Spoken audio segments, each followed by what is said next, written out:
कौन सा ये? हाँ ये नीचे अच्छा है ना जी। नर्मदा की धारा यहाँ से निकलती है। यहाँ पे इस परिसर में सबसे पुराना मंदिर कौन सा है? ये जहाँ पर हम खड़े हैं कितना साल ये पुराना? अयोध्या राज्य में जब अमरकंटक आता था जी। 21 लाख वर्ष पहले राजा धुंधुमार यहाँ पर आए थे आखेट के बहाने। जी। तो उन्होंने आकर के संतान प्राप्ति के लिए वरदान मांगा। तो 52 वर्ष की आयु में उनको एक संतान हुआ खांडेराव। शिलालेख है ये शिलालेख है ना। ये शिलालेख कब का? संवत 922 अच्छा यही एक शिवलिंग है संसार में इसका जलैनी पश्चिम। ये 5000 वर्ष पुराना है। ये 5000 साल पुराना गो हत्या करने वाला व्यक्ति जब तक इसमें स्नान नहीं करेगा उसको गो हत्या छूटने वाला नहीं। अच्छा दूसरा इसी में प्रायश्चित हो जिसको खाज हो खुजली हो दाद हो या बहुत भीषण चर्म रोग हो सोराइसिस 1300 वर्ष पहले इस प्रतिमा को निकाल करके यहाँ ला कर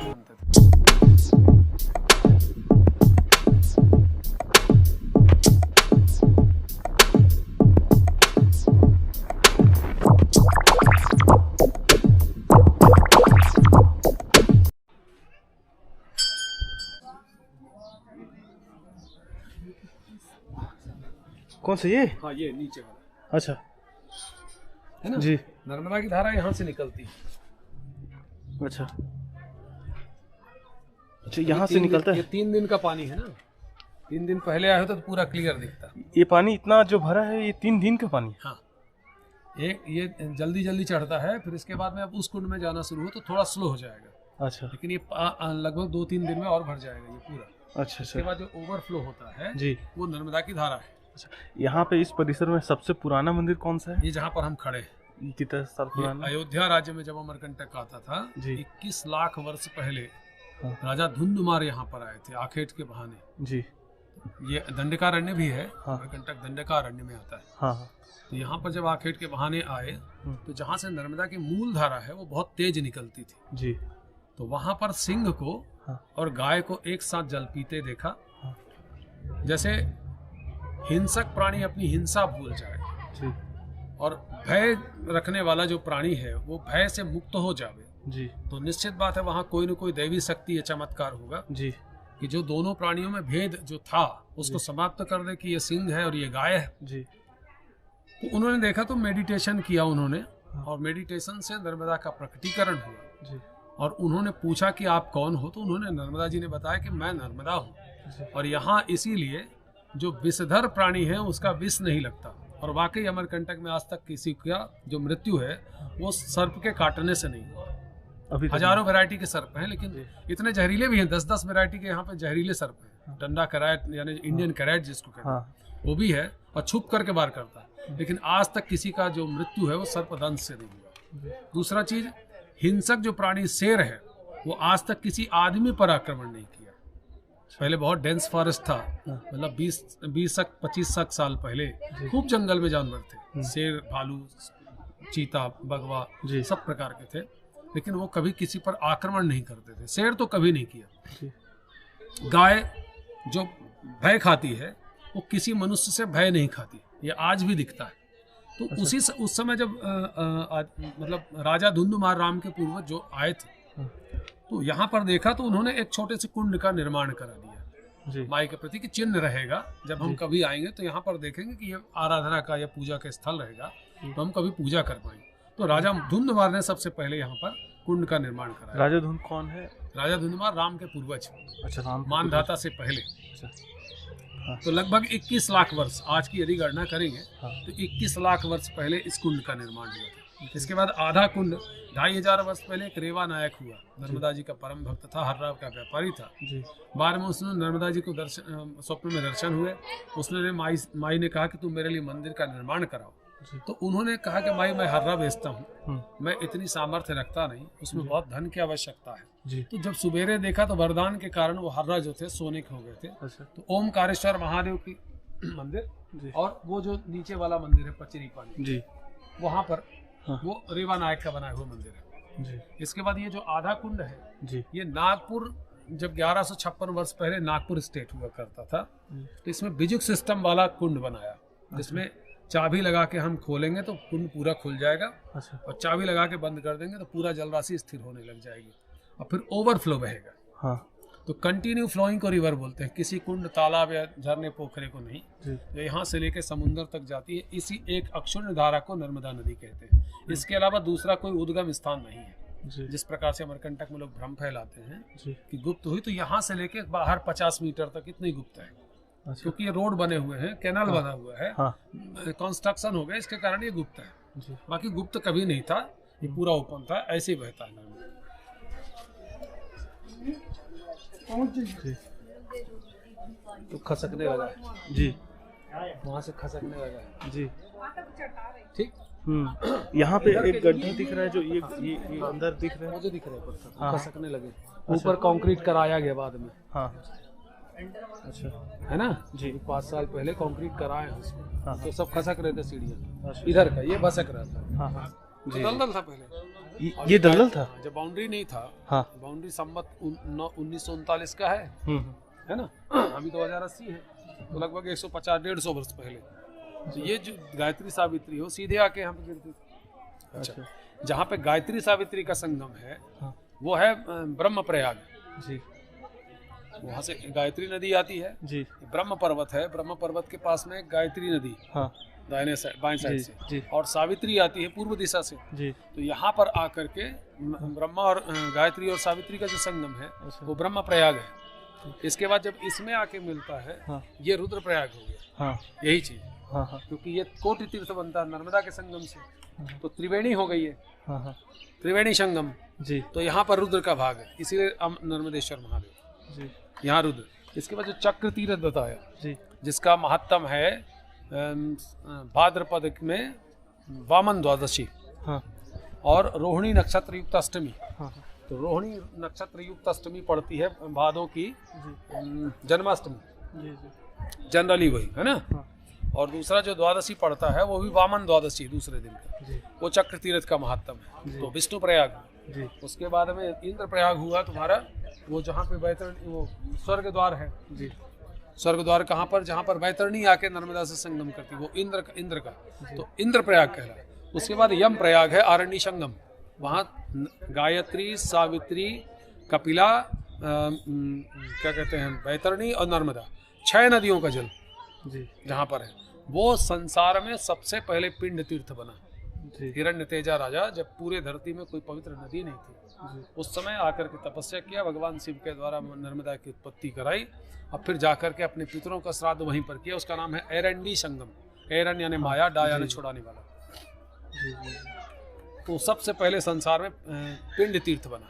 जी जी आजकल वहाँ पे लोग कालसर्प दोष पूजन, पितृदोष पूजन वहाँ करते हैं। ये ऊपर में शिवलिंग जो बना है वो कब बना? वंशेश्वर महादेव, हाँ जी क्योंकि रानी अहिल्याबाई जो थी 211 वर्ष पहले, हाँ तो उन्होंने क्या किया कि जब उनका विवाह हुआ जी तो उनका कोई संतान नहीं था। जी अमरकंटक जब आई हैं वो, तो संतान की प्राप्ति के लिए नर्मदा जी से वरदान मांगी, क्योंकि अलग अलग शक्तिपीठों में अलग अलग मान्यताएं हैं। यहाँ भुक्ति और मुक्ति, बेटा बेटी, ये 4 चीजों के लिए मान्यता करते हैं।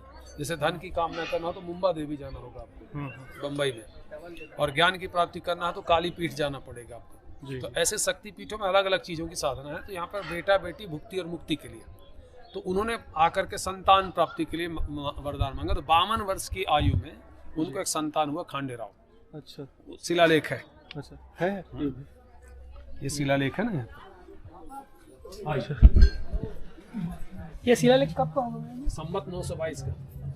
एक शिलालेख इधर था, एक शिलालेख उधर था। अच्छा और ऐसे शिलालेख था वहाँ गया मुरली मनोहर मंदिर के पास में। जी ऐसे शिलालेख है वो, क्या कहते हैं उसमें, रेवा नायक की मूर्ति में।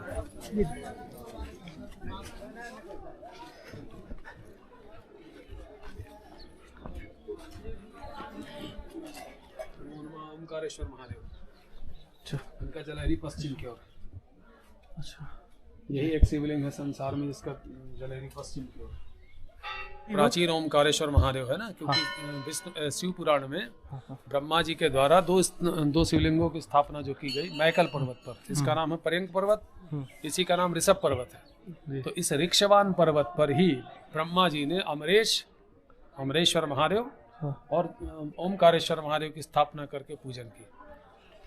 तीसरी संहिता के 28वें अध्याय में 25वें और 26वें श्लोक में लिखा है। अच्छा ये शिलालेख, अच्छा, एक शिलालेख। रेवानायक का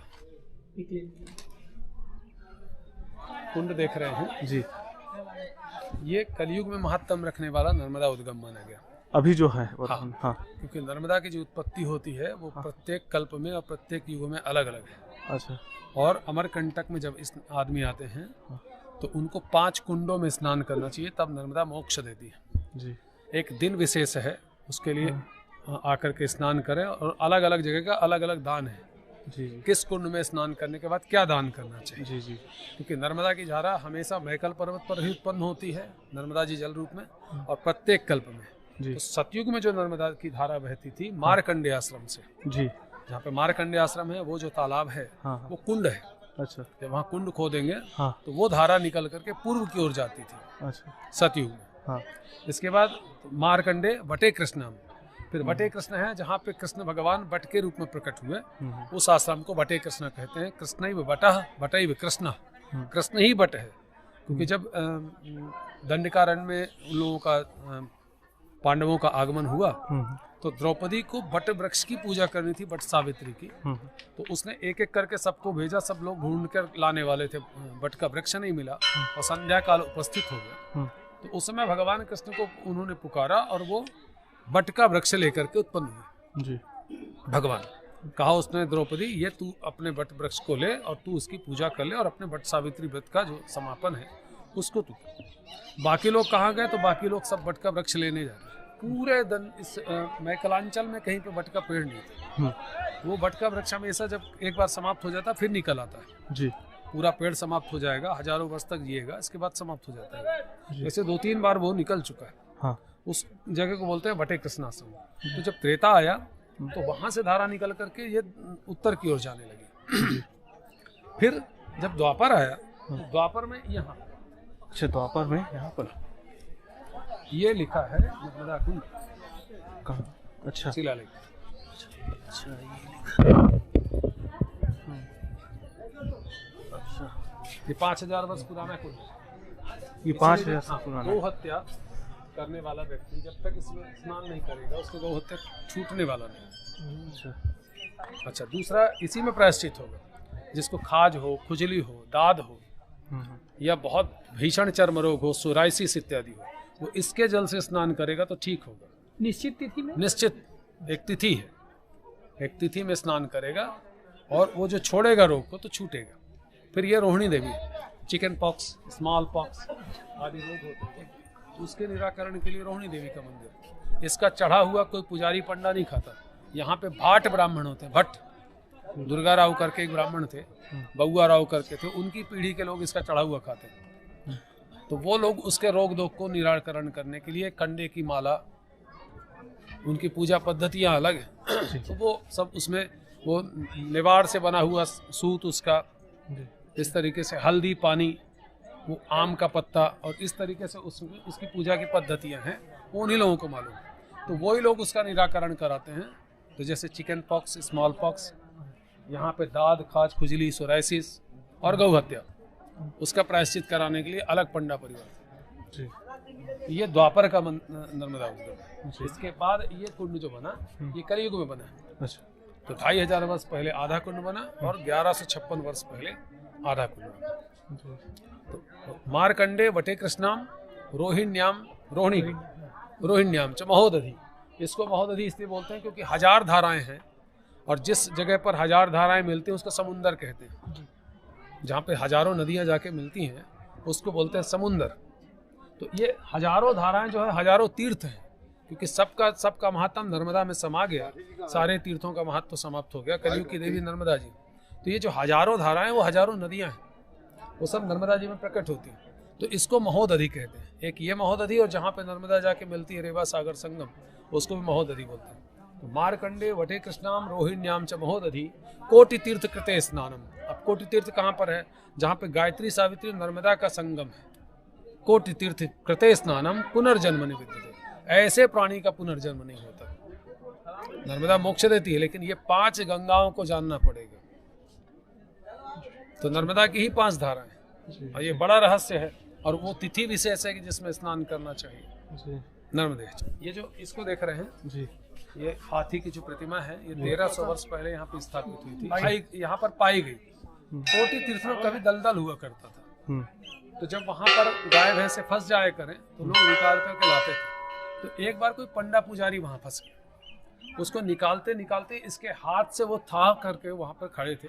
तो 1300 वर्ष पहले इस प्रतिमा को निकाल करके यहाँ ला करके, जिसको हम मैकल पर्वत कहते हैं, ये मैकल पर्वत एक जगह से निकला है। अच्छा उसी को अमरकंठेश्वर महादेव कहते हैं। अच्छा अमर पर्वत है, हाँ अमर पर्वत में बोल करके कंटक बोले, कंटका सूला पर्वता इत्यर्था। तो अमर पर्वत को अमर महादेव, अमरेश महादेव, तो अमरकंठ बना, फिर अमरकंठ से अमरकंटक बना। और वो एक जगह से निकला कैसे कि आदि गुरु शंकराचार्य चाहते थे कि पार्वती जी की स्थापना नीचे की जाए और महादेव को उठा के ऊपर कर दें। अच्छा तो जब वो खोदना शुरू किए तो 90 मीटर तक खोदते चले गए, 270 फीट करीब। तो वो पूरा का पूरा पर्वत फैलता चला जाता है। तो केवल जलहरी का निर्माण उन्होंने कराया। इसको किसमें लिखा? अपनी पीठ रहस्यम नाम की हस्तलिखित पुस्तक है उनकी, जो नेपाल के ललितपुर संग्रहालय में संग्रहित है। पीठ रहस्यम, उसमें आदि गुरु शंकराचार्य जो 60 दिन अमरकंटक में रहे, उसका पूरा उल्लेख उसने किया। उस समय जब आए तो दोनों गुंबज नहीं थे, तो गुंबज का निर्माण उन्होंने कराया। पार्वती जी की मूर्ति की स्थापना उन्होंने करी है। कहाँ पर? अंदर में। अच्छा और इसीलिए शंकर जी से ऊपर पार्वती जी की प्रतिमा है यहाँ पर। अच्छा जी जी इसीलिए रहस्य।